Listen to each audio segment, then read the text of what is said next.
Un desplazamiento estelar con Horacio Berbisky, Manuela Iriani y Marcelo Figueras. Domingos de 9 a 11 por la 530.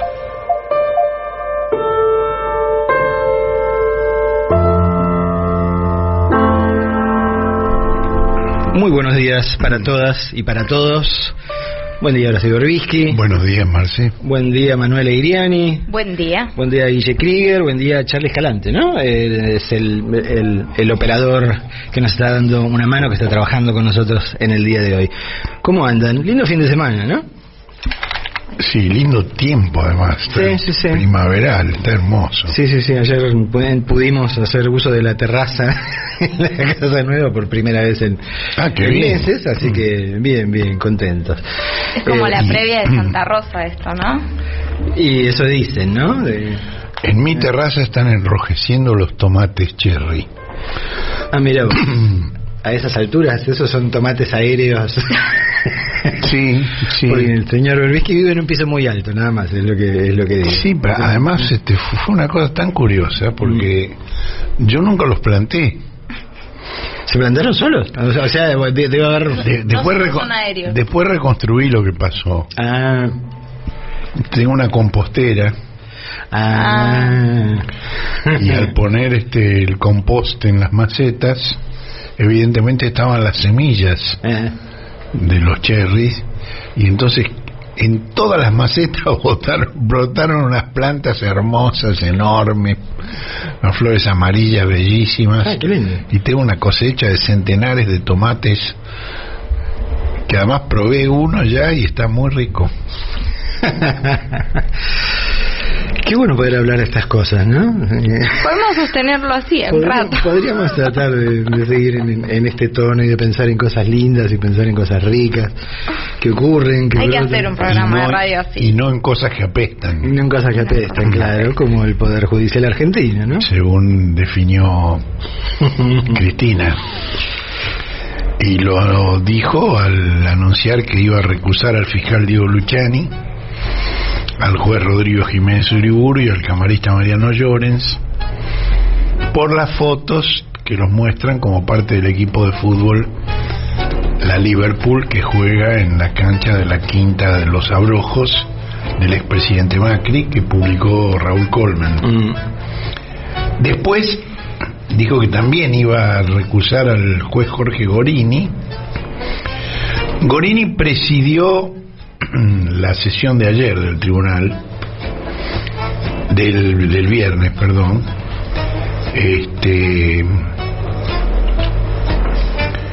porque Gorini tuvo varias reuniones con Patricia Bullrich, que es una de las denunciantes en la causa.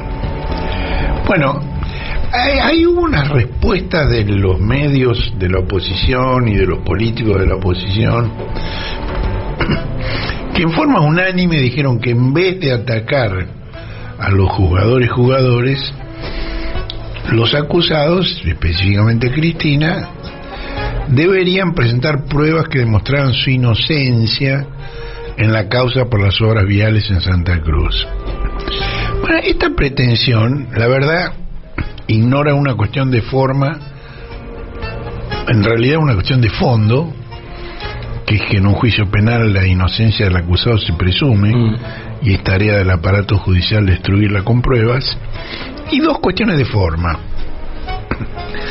Una es que cuando terminen su alegato los fiscales, recién será el turno de las defensas, que van a tener que atacar las presunciones de los acusadores. Entonces, es absurdo que digan que tendrían que probar su inocencia por las dos razones. Y además, y esta es la tercera razón, ya lo hizo Cristina en su indagatoria en mayo de 2019. ¿Se acuerdan ese día en que le dijo a los jueces que ella ¿cómo iba a contestar preguntas? Inolvidable. Y que a ella la historia ya la absolvió. Bueno, desde entonces, desde ese día, mayo del 19,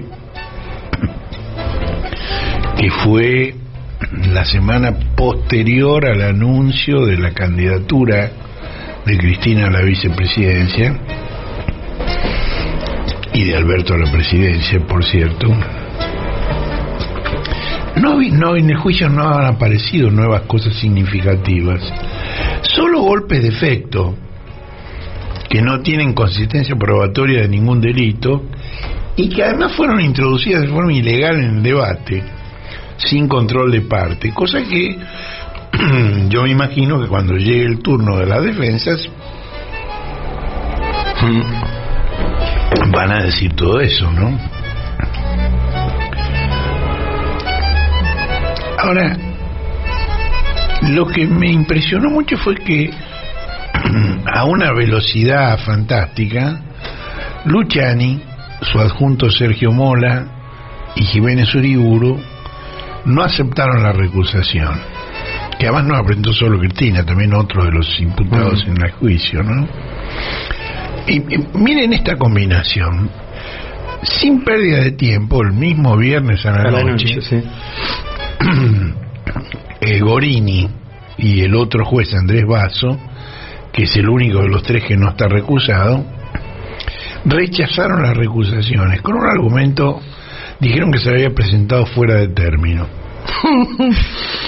Estaban vencidas, lo cual, digo, sí, deberían haberse presentado en el año 18, pero acá se trata de lo que el código llama una causal sobreviniente, es decir, algo que ocurrió después, que se presentó cuando se descubrió. Digo, no podés presentar algo antes de descubrir. Claro, pero lo que dicen los jueces es que la página de la Liverpool donde estaban las fotos es pública, y entonces deberían haber buscado allí.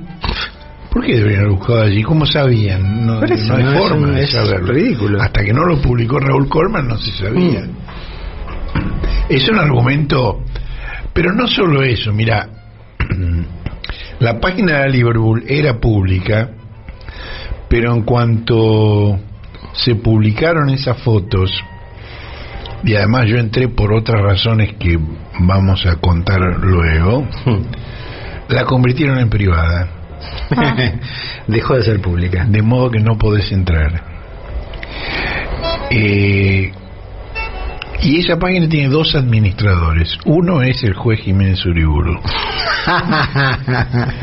Espectacular. Es decir, que hay 50% aritméticamente de probabilidades de que sea él el que convirtió en privada, lo cual implica una admisión de que allí hay cosas que no es bueno para ellos que se difundan, que son realmente una causal de recusación, o por lo menos de descalificación de la seriedad de lo que están haciendo, ¿no? Ahora, mira, ya digamos, de esta manera el Estado Libre Asociado de Comodoro Pi aplica sus propias reglas, y una vez que Gorini y Basso rechazaron la recusación de Jiménez Uriburu, Jiménez Uriburu rechazó la de Gorini. Hoy por ti, mañana por mí. Exacto. Por supuesto, las defensas van a apelar. Y entonces, ¿quién va a resolver?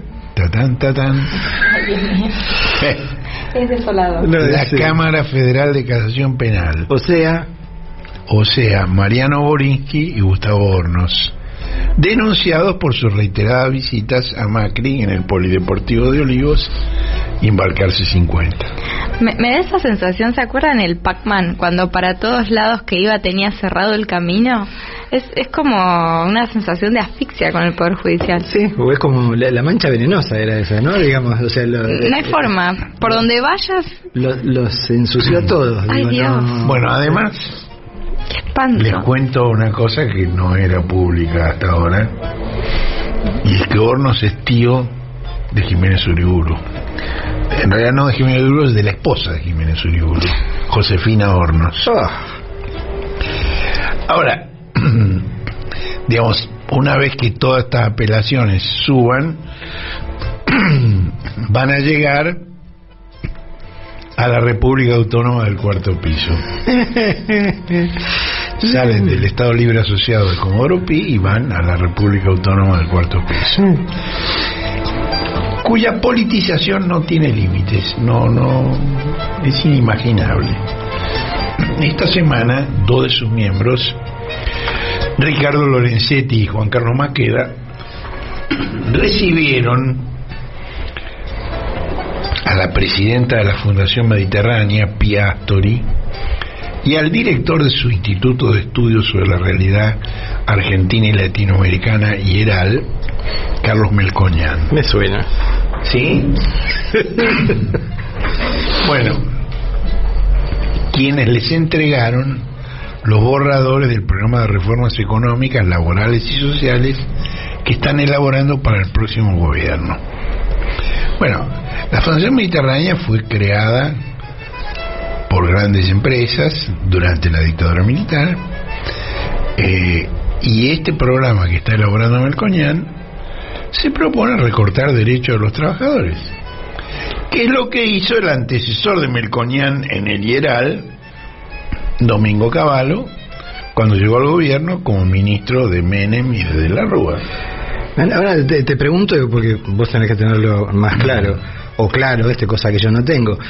¿Cuál sería la propiedad o el sentido de presentarle un plan semejante a la Corte Suprema? Digo, ¿por qué eso sería? Es como ponerle la marca al ganado. Estos son míos. Okay. Y las fotos que se publicaron de esas entregas del plan de recorte de derechos laborales, gente muy feliz, son impresionantes, porque en una está Melconian y Astori con Ricardo Lorenzetti, y en la otra están los mismos, más Sebastián Bagó, que es vicepresidente de la fundación y que es, digamos, uno de los grandes empresarios laboratorios farmacéuticos, que son algunos de los que están en punta en el aumento de precios, muy sonrientes, con Maqueda. Digo, yo entiendo que Melconian, Astori y Bagó se rían. Ahora, ¿de qué se ríen Maqueda y Lorenzetti? ¿O de quién se ríen? ¿De Manuel Eriani? Probablemente. ¿De Marcelo Figueras? De todos nosotros, ¿no?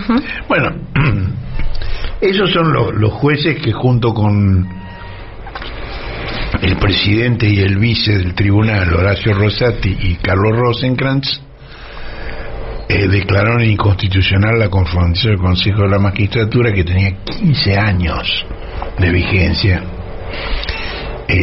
Ustedes se acuerdan, Rosati y Rosenkrantz fueron enviados por decreto en comisión a la Corte Suprema por Macri en cuanto asumió la presidencia.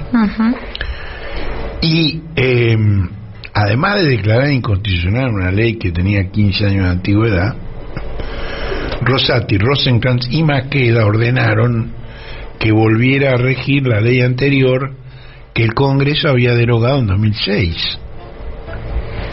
La Corte puede declarar inconstitucional una ley, pero no puede ordenar la vigencia de otra ley que fue derogada. Es una invasión clarísima de atribuciones que son del Poder Legislativo. En consecuencia de todo esto, Rosati, por su propio voto, preside el Consejo de la Magistratura, porque la ley derogada que él volvió a poner en vigencia ilegalmente dice que el presidente de la Corte tiene que ser presidente de la Corte de la Magistratura. Ahora, ¿qué está haciendo Rosati en el Consejo de la Magistratura? Bueno, está apurando la finalización de algunos concursos para la elevación de ternas para cubrir vacantes de jueces. Está apurando muchos procedimientos, menos uno. Es el que plantea la selección de los reemplazantes de otros dos delegados de Macri, que los colocó en la Cámara Federal sin seguir el procedimiento constitucional, que son Leopoldo Brulli y Cacho Bertuzzi, y que la propia Corte dijo que había que reemplazarlos, que no podían seguir allí. Ahora, los concursos están realizados, falta que se eleven las ternas al Poder Ejecutivo, y Rosati mira y no hace nada al respecto. Él podría apurar eso como presidente del Consejo, sin lugar a dudas. Ahora, es muy gracioso esto que voy a contar. El operador judicial de Clarín, Daniel Pedro Santoro, un poco devaluado, consultó a abogados procaces y usurreristas, quienes negaron que integrar un equipo de fútbol sea causal de recusación. Bueno, le respondió el presidente del Tribunal Fiscal de la Nación, Miguel Licht, que dijo que las causales de recusación no son taxativas ni de interpretación restrictiva. El derecho a un juez imparcial, dijo, confirma el elenco de derechos fundamentales que hacen al debido proceso, y su interpretación debe ser considerada siempre bajo la pauta rectora del principio pro homine. Yo ahí escribí, como no tomó el curso Micaela, Miguel Lich escribió pro homine y no pro femina o pro persona. Y en la madrugada de hoy me escribió Miguel Lich con el diploma de que sí tomó el curso, pero se ve que lo tomó en castellano y no en latín. O en todo caso hay que avisarle al ministerio que el curso tiene, para jueces tiene que incluir latinazgos, porque si no, no. Sí, el Poder Judicial y el curso Micaela, digo, no funciona. Ahora, ese argumento de Lich, en realidad, el que lo desarrolló en detalle fue Rosati. Hace muchos años, hace 15 años, cuando era ministro de Justicia y Derechos Humanos de Néstor Kirchner, Rosati recusó al juez Claudio Bonadío. El doctor Glock quería indagarlo por abuso de autoridad. Quería indagarlo a él. A Rosati, que estaba acusado en una causa sobre la situación en las cárceles federales. Y Rosati lo recusó. Presentó un escrito que es casi un tratado de 200 fojas. No, mejor dicho, con 200 fojas de prueba documental. Y fundamentó la falta de imparcialidad de Bonadío. Y dijo, y este es un largo párrafo que voy a leer: lejos está de exigirse constitucional y legalmente parcialidad manifiesta, como causal de procedencia de la separación. Es suficiente fundamento la parcialidad aparente, un concepto cabal según el cual basta el peligro real o entendimiento o presunción razonable de que pueda haber actuado o actuar parcialmente. Frente a la antigua interpretación restrictiva de las causales de recusación, prevalece hoy el criterio según el cual, incluso aún excedido el catálogo de causales previstas en los reglamentos procesales, la separación debe admitirse cuando se den las circunstancias que comprometen la imparcialidad del juzgador, porque el apartamiento constituye un atributo del procedimiento en el sentido de evitar toda parcialidad posible, inclusive la que no procede de la intención o de la mayor o menor prudencia del que juzga, y aún la absolutamente inconsciente. Sigue Rosati, afirma la Corte en un fallo que la estrecha vinculación entre el instituto de la recusación y el derecho a ser oído por un juez imparcial nunca ha sido ajena a la jurisprudencia del tribunal. La recusación procura asegurar a los habitantes del país una justicia imparcial e independiente, y ello se traduce en la necesaria separación de la causa de aquel magistrado que no se encuentra en condiciones objetivas de satisfacer tal garantía. De allí que las causales de recusación no puedan ser interpretadas en forma rígida y ritual que desnaturalice su ámbito de aplicación y las convierta en meras fórmulas vacías e incapaces de subsanar lesiones evidentes del debido proceso. Termina el argumento de Rosati, que es absolutamente válido para la recusación que presentó Cristina. Se aplica perfectamente. Pongo subtítulos en castellano. Basta con parcialidad aparente, es decir, basta con que parezca que hay parcialidad, y basta de modo de incluso de exceder las causales previstas en los reglamentos procesales, lo cual va en contra de lo que dijeron que no estaban vencidas, tendrían que haber presentado antes. Por supuesto. Ahora, y acá entramos en un capítulo nuevo que todavía no ha sido tratado en los tribunales, y que no sé si lo será, dependerá de qué hagan los distintos actores con lo que vamos a revelar ahora. Además de los jueguitos en la propiedad de Macri, hay otras razones para fundamentar la recusación del presidente del Tribunal Oral. No de Luciani, sino de Jiménez Uriburu. Jiménez Uriburu fue designado en el Tribunal Oral en 2011. Como dijimos, recién está casado con Josefina Hornos, que es hija del juez Roberto Hornos y sobrina del juez Gustavo Hornos. De Hornos y Gorinsky, digamos. Esa es otra de las parejas de oro de... Sí. Bueno, el padre de ambos jueces Hornos y abuelo de Josefina, la esposa del juez Jiménez Uriburu, se llamó Armando Manuel Hornos y fue miembro de la promoción 83 del Ejército, que egresó del Colegio Militar en 1953 como subteniente de artillería y pasó a retiro como coronel el 31 de noviembre de 1983. Mirá qué fecha que pasó a retiro, 10 días antes de que concluyera la última dictadura. Como decían ellos, por algo será, ¿no? Bueno, en un juicio oral y público, la sentencia lo mencionó como organizador y ejecutor de la masacre de Margarita Belén. Sin embargo, no fue condenado, porque gracias a la morosidad judicial, el debate oral recién se abrió en 2009, cuando Hornos ya no estaba en condiciones de comprender y recordar. Ese mismo año, 2009, el fiscal federal Miguel Ángel Osorio pidió la detención del coronel Hornos en la causa del Plan Cóndor. Y lo mismo hizo el conjuez federal Juan Piñero, quien lo detuvo y alojó en la delegación de la Policía Federal en Corrientes por la desaparición forzada de Pedro Crisólogo Morel y Sara Fulvia Ayala de Morel en mayo de 1977. Fueron secuestrados en la provincia de Buenos Aires, pero la última vez que los vieron con vida fue en la Brigada de Investigaciones de Resistencia, que dependía de Hornos. Y en noviembre de 2009, el Tribunal Oral Federal Correntino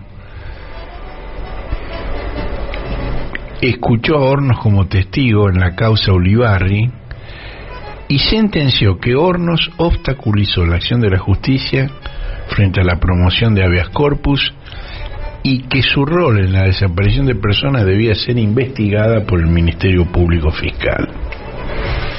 Bueno, Hornos era del arma de artillería, pero hizo el curso técnico de inteligencia durante la dictadura de Onganía y en el año 76 fue designado jefe del destacamento de inteligencia 124 del Ejército con asiento en la capital del Chaco. Bueno, la madrugada del 13 de diciembre del año 76, un grupo de 21 detenidos políticos fueron extraídos de la unidad penitenciaria de Resistencia y trasladados a la cárcel de máxima peligrosidad de Formosa. Esto es muy tremendo. Maniatados, encapuchados, sumergidos en una bañadera, fueron golpeados hasta atontarlos por un grupo de militares del destacamento de inteligencia que dirigía Hornos y por agentes de investigación de la policía chaqueña que también dependían de Hornos. En la audiencia en el juicio de los comandantes de 1985, un miembro de la CONADEP chaqueño, Edwin Tissenbaum, contó los detalles de la confesión que le tomó en su lecho de muerte a un parapolicial que había sido herido por un oficial de la policía del Chaco. Se llamaba Eduardo Pío Ruiz Villasuso, el agonizante. Y Tissenbaum lo visitó en la sala de terapia intensiva con un médico y un escribano que certificaron su lucidez. Bueno, y ahí contó todos los detalles de cómo fue, quiénes fueron. Todos los que, digamos, dependían de Hornos fueron condenados en 2011 por homicidio agravado por alevosía en la causa del Tribunal Oral en lo Criminal Federal de Resistencia, en la que yo fui querellante como presidente del CELS con el patrocinio de Carolina Barsky. La sentencia fue pronunciada el 11 de julio de 2011 y dice que la masacre fue decidida por el Consejo del Área 233, Grupo de Artillería 7,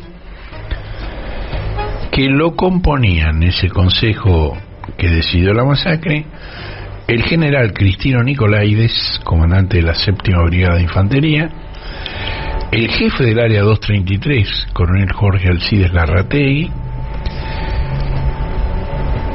y Armando Manuel Hornos, a cargo del Destacamento de Inteligencia 124. Y publicó el facsímil del fallo donde lo menciona. Además, el tribunal, sí, porque primero intervino la justicia provincial chaqueña y la fiscal Vanegas chaqueña dijo que Nicolaides le encargó a Hornos, comillas, la planificación, coordinación, dirección y ejecución del plan de eliminación física de 21 subversivos de ambos sexos. Ambos sexos es una expresión graciosa, ¿no? Quiere decir que había hombres y mujeres, ¿no? Exacto. Bueno, en el año 85 Hornos fue indagado por estos crímenes, pero la ley de violencia de vida paralizó la investigación. En marzo del año 1, a pedido del CELS, esa ley fue declarada nula e inconstitucional. Y en mayo de ese mismo año, 2001, me presenté en el Juzgado Federal de Resistencia a pedir la reapertura de la causa por Margarita Belén. No fui solo. ¿Ah, no? No, me acompañó otra persona. Aparte de Carolina Barqui, que era la abogada, me acompañó la diputada Elisa Carrió, chaqueña. ¿Cuántas vidas para hacer la denuncia? Bueno, en 2003 el juez federal Carlos Skidelsky accedió a lo solicitado y ordenó las detenciones y las indagatorias. En 2009 Hornos declaró como testigo en otra causa por la desaparición de Vicente Ayala ante el Tribunal Federal Oral de Corrientes. Ahí en Corrientes hay un centro de comunicación comunitaria que hizo una publicación sobre el tema, donde dijo que el ex hombre fuerte de la inteligencia militar en los años de plomo se mostró como un anciano temeroso con voz dubitativa. Aclaró al tribunal que podía equivocarse porque no recordaba bien aquella época. Con bastón, y tenemos la foto de Hornos con el bastón, y andar cansino, parece querer dejar en claro que es un anciano muy deteriorado, escribe el Centro de Comunicación Comunitaria. Y la verdad lo demostró el deterioro al declarar que el Destacamento de Inteligencia no tenía registro de los nombres de los detenidos, nada menos, y se limitaba a sacar informes sobre excepción económica y esas cosas. Pasaron cosas, ¿no? Sí. Bueno, real o fingido, su deterioro lo salvó del juicio y de la condena en la causa de Margarita Belén. Y murió en octubre del año 18 en olor de impunidad biológica. Bueno, entre la dictadura y su muerte, en la década de 1990, Hornos trabajó como asesor del Senado en la Comisión de Acuerdos que presidía el chaqueño Deolindo Felipe Vittel. ¿Ustedes se acuerdan? No sé si se acuerdan, en todo caso lo voy a recordar. El presidente Menem pidió el ascenso a capitán de navío de los oficiales de la Armada Juan Carlos Rolón y Antonio Pernías. En ese momento yo publiqué sus antecedentes como secuestradores y torturadores de la ESMA. A raíz de eso, la Comisión de Acuerdos separó los casos de Rolón y Pernías, le dio el acuerdo a los demás de la lista y dispuso a investigar el caso de Rolón y Pernías, a quienes citó a declarar. Los dos admitieron que los prisioneros en la ESMA eran torturados con picana eléctrica y prometieron que no volverían a hacerlo porque tenían una convicción democrática. Qué bueno. Estaban felices de que hubiera democracia y no hubiera que hacer esas cosas horribles. Bueno, Solo cuando se discutió eso en la reunión de asesores de la comisión, hubo uno solo que se pronunció a favor de los ascensos. Fue el coronel Armando Manuel Hornos, con el argumento de que si Videla fue indultado, tenían que ascender los que tuvieron menos responsabilidad. Ahora, ese criterio no fue admitido por el Senado, que les negó la promoción y debieron pasar a retiro. Hoy ambos cumplen condena a prisión perpetua. Bueno, este es realmente un motivo para que Jiménez Uriburu no sea imparcial. Digo, el abuelo de su esposa, y él está juzgando a quien impulsó los juicios, a quien... Ahora, el problema no es solo el abuelo de Josefina Hornos, de Jiménez Uriburu. El papá del juez también hizo carrera en la Fuerza Armada durante la dictadura. El capitán de navío Héctor Jiménez Uriburu, que tiene una biografía muy interesante. Ingresó a la Escuela Naval Militar, ¿saben cuándo? No. En enero de 1956. En plena euforia de la Marina por el derrocamiento de Perón y el rol que tenía en el gobierno de facto el almirante Isaac Rojas. Y se retiró como capitán de navío en noviembre del año 92. Bueno, además de los destinos en embarcaciones, en 1982 y 1983 ocupó cargos de confianza política, muy cerca de los dictadores Galtieri y Viñone, porque fue subdirector de ceremonial de la presidencia en 1982 y director en 1983. Y como tal le tocó coordinar los detalles de la visita a la Argentina del Papa Juan Pablo II durante la Guerra de las Malvinas. Bueno, esto es meramente anecdótico, pero su tarea como jefe de ceremonial en la visita del Papa no fue muy encomiada. Hay un libro que escribió su camarada Jorge Sáenz, que entonces era jefe de ceremonial de la Armada y que fue uno de los que tenía que coordinar con ceremonial de la presidencia. Escribió un libro llamado Malvinas bajo palabra y cuenta que al sur del monumento a los españoles, frente al zoológico, Jiménez Uriburu estableció un punto alfa donde debían encontrarse los responsables de cada fuerza armada, ministerios, intendencia porteña y autoridades eclesiásticas para coordinar los detalles previos al acto. Pero cuando pudieron aproximarse al sitio, había miles de personas y nadie pudo llegar. El caos fue tal que el Papa, que tenía que entrar por la avenida Sarmiento, terminó ingresando por la avenida del Libertador en medio de una confusión absoluta. Y bueno, en 1983 Jiménez Uriburu acompañó a Viñone a los encuentros de países no alineados que se realizaron en la India y en Yugoslavia. Bueno, ahora tiene 82 años, vive, a diferencia del abuelo Hornos, y es vicepresidente de la Academia Argentina de Ceremonial, que tiene sede en el Centro Naval. El presidente de esa Academia de Ceremonial es Eduardo Saduz. No sé si le dice algo ese nombre. Saduz era el embajador argentino en Venezuela, que dijo que los empresarios le habían dicho que para exportar maquinaria agrícola a la República Bolivariana tenían que pagar coimas del 15%. Esto fue desmentido por los empresarios, fueron careados con él, lo negaron y terminó procesado por falso testimonio. En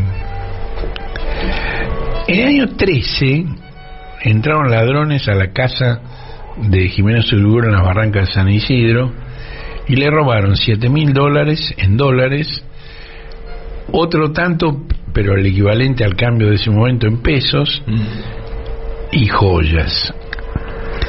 Pero él de todos modos siguió participando en los torneos de golf del Cantegril Country Club de Punta del Este. Por último, hablamos de la página en Facebook de la Liverpool, del equipo.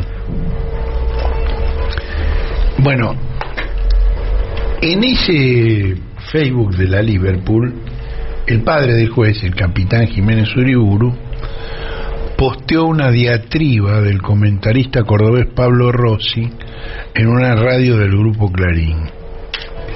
La tenemos allí, ¿podemos escucharla? Hola, ¿qué tal? ¿Cómo les va? Buen fin de semana por anticipado.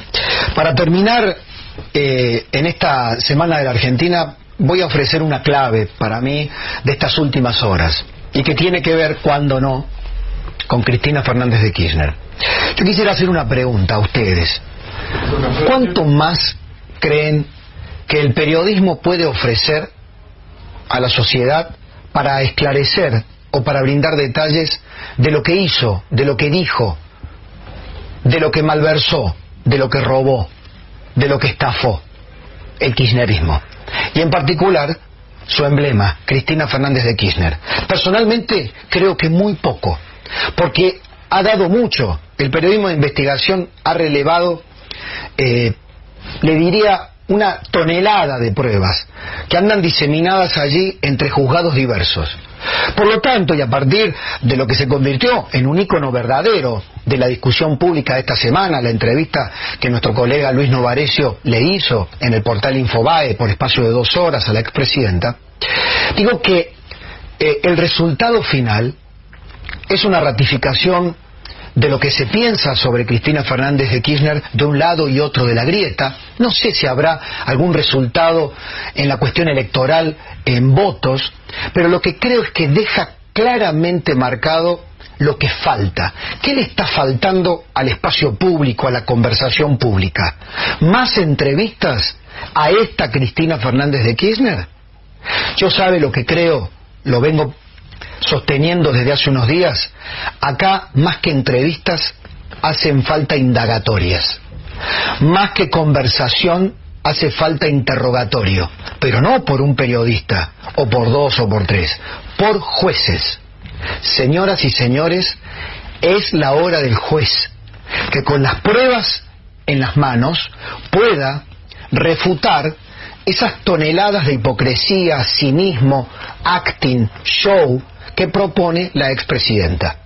El manejo reducido de un relato ya descolorido, maltrecho, maltratado por ella misma, son apenas vestigios. Así como su poder hoy está deshilachado y solo quedan vestigios de esa omnipotencia, lo mismo ocurre con lo que ella puede ofrecer en explicaciones o en justificaciones.